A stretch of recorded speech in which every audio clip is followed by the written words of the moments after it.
Hey everybody, Steve here with Bruiser Bass Addiction Gear, Flat Out Tungstens. I get asked quite a bit, what is your exact, or what do you do in this case or that case on your flipping and punching setups?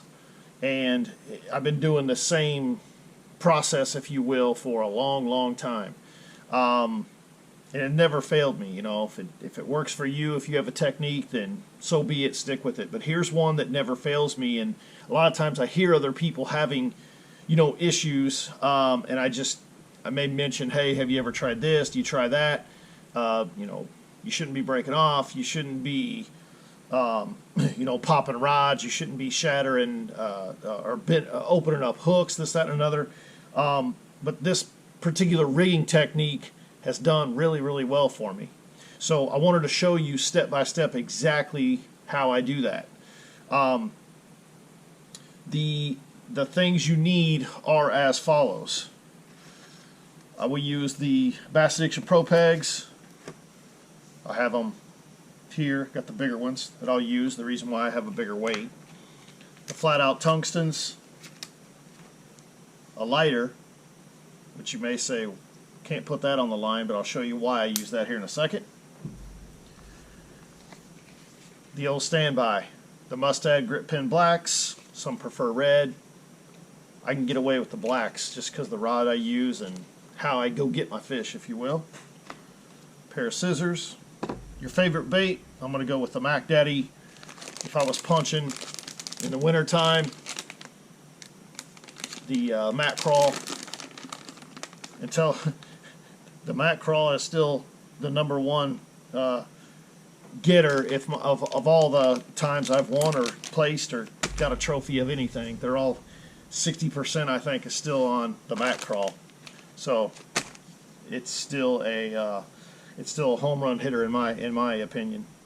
And the proof is good. So anyway, getting back to the rigging portion.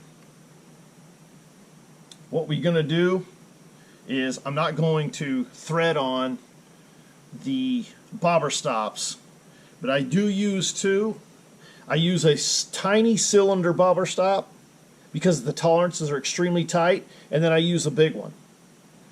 The reason why I do that is because when I slide that first one on, it's extremely tight. Time on the water, especially since I fish by myself, is crucial. So everything I could do to minimize downtime, if you will, is huge. Now, what does a cylinder have to do with that? Cylinder stop have to do with that? If I can keep this weight down on the bait and not slide around, it's just more time I have. And you have to think like that, especially when you're punching mats and you may go an hour without a bite. So that's just one more thing I do to keep the weight down, tight contact with the bait. I'll take you right to the Snail. On the punching of mats, I do use a Snail. Brand new Mustad out of the box. I didn't do the video to teach you to do how Snail. I'm going to run through it relatively quick. Sorry about that. I had a little glitch in the GoPro. It likes to think that I say S-T-O-P when I really don't say that. Anyway, on the Snail Knot, go around about 7 times. I usually leave the tag end up about that much. Come back.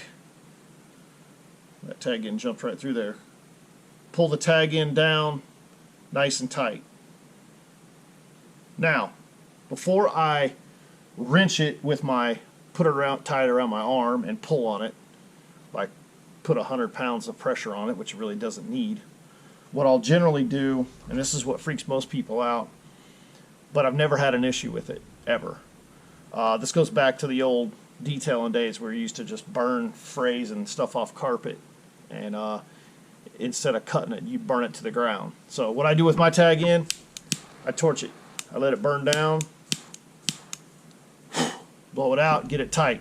Now, my slack that I pull into that,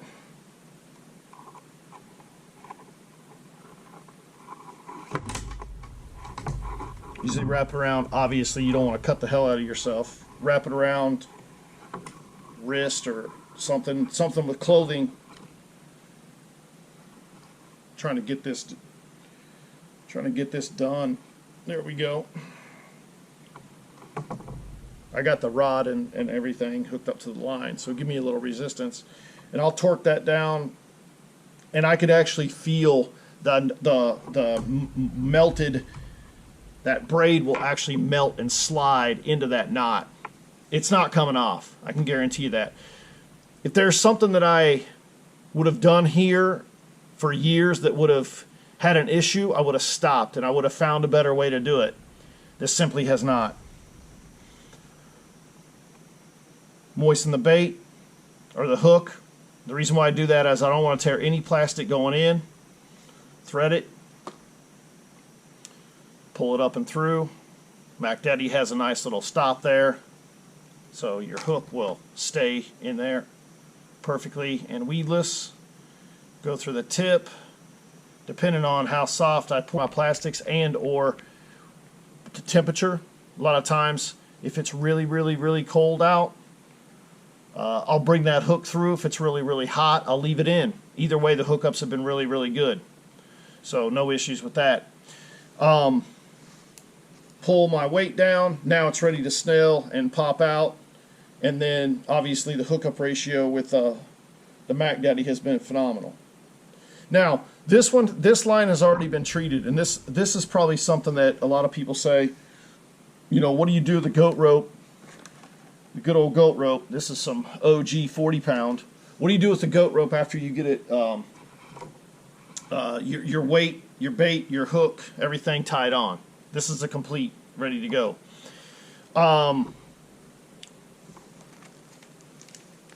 This is in an experimental stage right now, but this is Dr. Juice flavored line conditioner that we've dyed, and I am very close to getting this mass produced for the masses per se, and it's just in a test mode because I have to get the consistency down. Now if it's rig night and I'm rigging for a tournament tomorrow, I'm literally going to take, and I'll pinch some of this out. You don't need much. I'll just barely nick this bag. You put a little dab. That is probably enough to do about 4 foot, that little tiny dab. So I'll take my line. I want to black this thing out. Once again, this will have Dr. Juice in it. I start at the bottom, and as you move it up and down, you're doing 2 things. It's going to be slippery as heck. It's not stiff. I do not want stiff stuff on the end of my line. I go down specifically in size of braid because I want this to have a lot of action. So I don't use any other treatment like this, and I've been using this for a long time. Now, I did used to use Mega Strike. It worked just fine, but I'd really rather have my own stuff that's black and scented. This literally smells like garlic. So that's done. I go up about 4 foot. I did about 3 on this. I do this the night before the tournament. At most, I may have to recondition it, and if I use this punching rod all day long, I may have to recondition it one time. That's kind of the throughout the day in a tournament. Sometimes I'll sit down and be like, man, it's a little splotchy. I want to black it out. That's what I do. It works for me. So maybe sometimes not even one time. If I'm alternating different sides, like I got 3 or 4 flipping sticks on my deck at any given time with different weights on them ready to go for different cover. Sometimes I don't even have to do it any. So just once before the night of the tournament, and then I'm done. Never again. Not during the tournament day. So anyway, that is my punching setup that I have. It works for me. I'm going to do a demonstrative video on how to stop breaking your braid. That's coming soon, where I literally go over why you should never break your braid. Hopefully use the goat rope, any braid.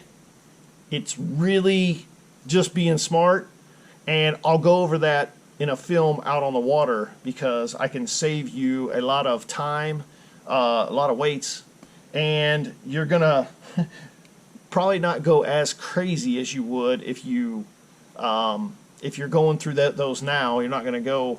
You're not going to get mad and upset all the time because you're losing tungsten and you're popping your line and having to re-rig during a tournament. I'll go over all that because I see it all the time, and it just boggles my mind why people just don't take a breath and stop and relax to go get your bait out. So anyway, this is complete. That is the Rigging 101. Everything you saw here, including the prototype line conditioner, you can get on Bass Addiction Gear and Bruiser Baits. Thanks, and have any questions, let me know.